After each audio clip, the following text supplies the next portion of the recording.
Hello, in this episode, Admin will tell the story of Khmer from the beginning, to help lay a solid foundation for us before going to fight with them. For the content in this episode we will know: why do Cambodians count numbers like Thai? Why did Cambodia stop building stone castles? Why does Cambodia have Thai-style Khon performances? Why does the Cambodian Ramayana have Suphanmatcha? Why was the Khmer palace built similar to the Thai palace? Why isn't Cambodian art like Angkor what Angkor Thom?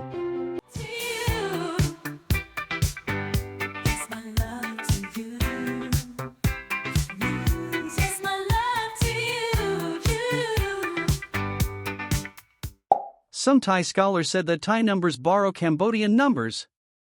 But in reality it is Cambodian numbers that borrow Thai numbers. We never deny where Thai characters in the past have come from, their true origins. All are of Indian origin. Language influences came along with the spread of religion. Then Cambodia receives Thai numbers. And since when has Thai culture been used? Why does Cambodia refuse to use ancient Khmer numbers that have been used for hundreds of years, like in stone castles? So why does Cambodia today use Siamese culture throughout the country? From numbers, counting tens in Thai style, art and culture in the royal court, as well as Khon performances and the construction of a castle-shaped mandapa with a spire like the palaces of Siam. The answer is that the Khmer Empire, which had flourished for more than 600 years, was permanently destroyed, 1345 to 1974, by the destruction of the Ayutthaya kingdom, during the reign of King Boromir Chatharat II or Chow Sam Phraya. Just like Admin had said about the destruction of the Khmer and Phra Chow Tangwan group. Try listening to the previous clip. It was the complete and total destruction of the Khmers. There was the dumping of people from the kingdom to cut off the military force. Many scholars have tried to find reasons why. What is Khmer defection? One of the interesting reasons is in the court of Angkor Thom, a new dynasty took place. Originally, the dynasty that ruled Angkor Thom was the Madharapura dynasty that came down from the northeastern plateau, namely King Jayavarman VI, who was a noblewoman of Khmer reigned in Angkor Thom until the reign of King Jayavarman IX, a total of 12 reigns, but was usurped for the throne by King Tangwan, who was a common gardener. Overthrow the Vorman family and the upper class until the land was almost completely wiped out, causing the kings of the new dynasty like Tangwan or Trasakpram there is no more name chain ending with Waraman. As a result, the old royal family like Madharapura may have fled to rely on the prestige of Lavos city, which in the past was a metropolis and had a great army, including having its own metal smelting technology, can produce weapons and tools for use by yourself. Before King Tangwan overthrew the Waraman dynasty of Madharapura, Law was a city of great viceroys, similar to Phitsanulok city of Ayutthaya. In the conclusion of some academics, it is believed that there may be support from the old power base like Madharapura. Samdej Ramathibodi I Chow Lao came to establish Ayutthaya as the new capital, and later take revenge on the Tangwan dynasty, which in the records of China during the Yuan dynasty it has been clearly stated that Muang Lor Huor Lao there were a large number of Siam and Siamese people living there. Native people speak a language and the Siam people speak another language. There is not much difference in the ratio.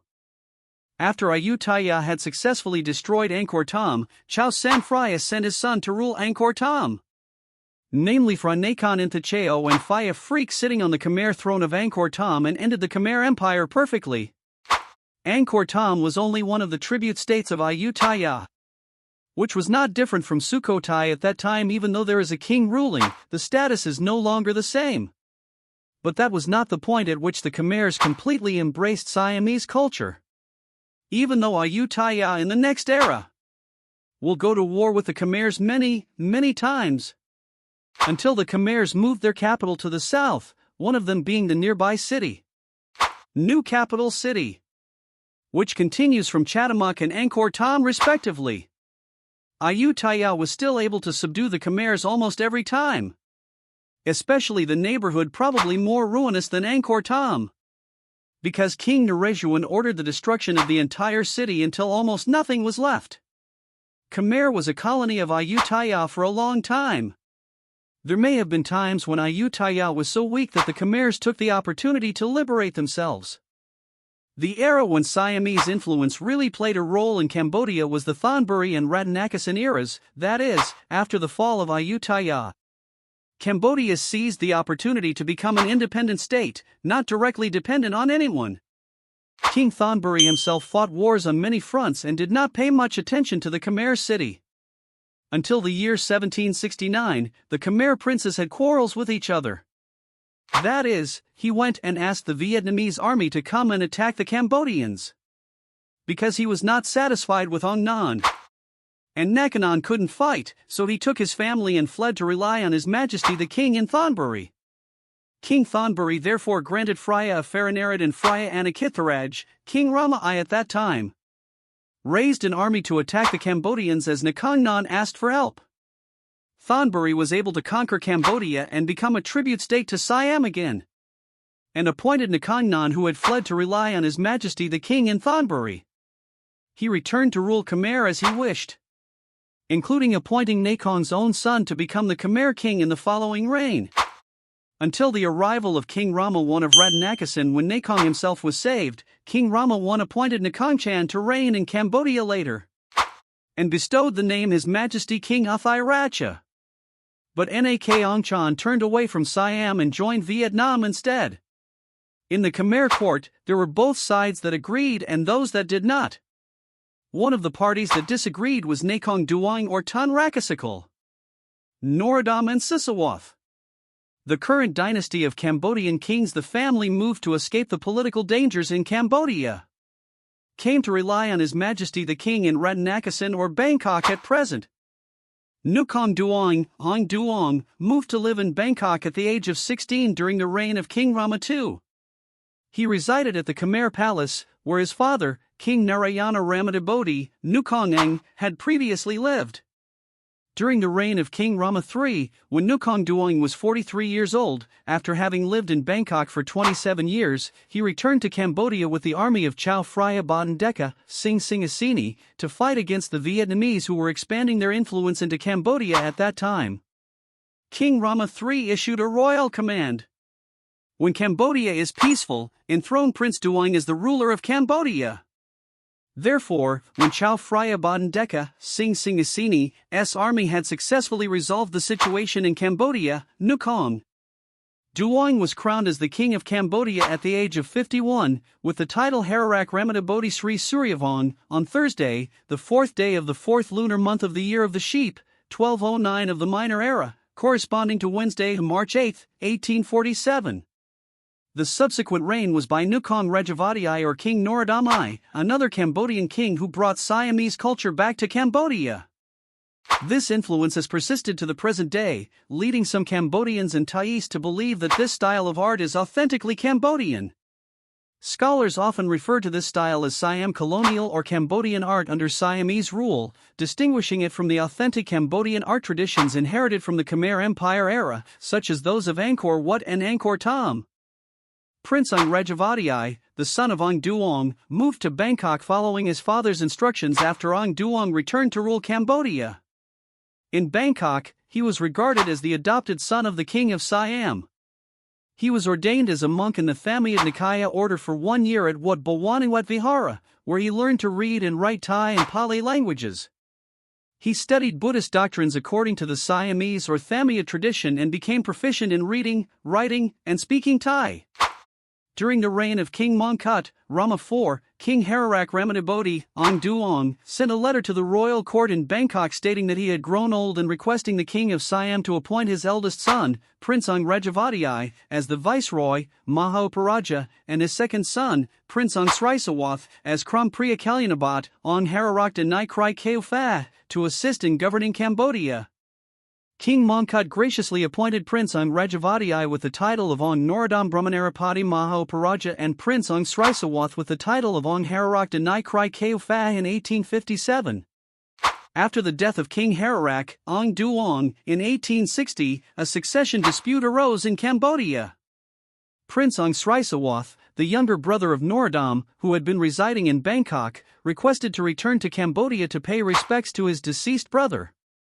Upon arriving in Cambodia, Prince Srisawath expressed his desire to ascend the throne and received support from Sanangso, or Sanansu, their uncle, leading to a conflict between Prince Srisawath's faction and that of King Norodom.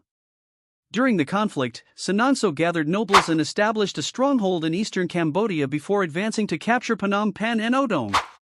King Norodom fled to Battambang, which was under Siamese jurisdiction at the time.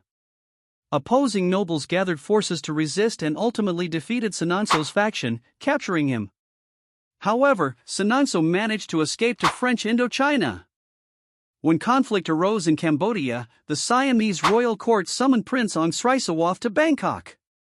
At the same time, King Norodom also traveled to Bangkok. On January 24, 1861, Siam decided to support Prince Rajavadai Norodom as the King of Cambodia, holding the coronation ceremony at Wat Phra Chetafon, Wat Pho, in Bangkok. Cambodian nobles residing in Bangkok assisted in the ceremony. The coronation of King Norodom was conducted according to Siamese royal court protocols.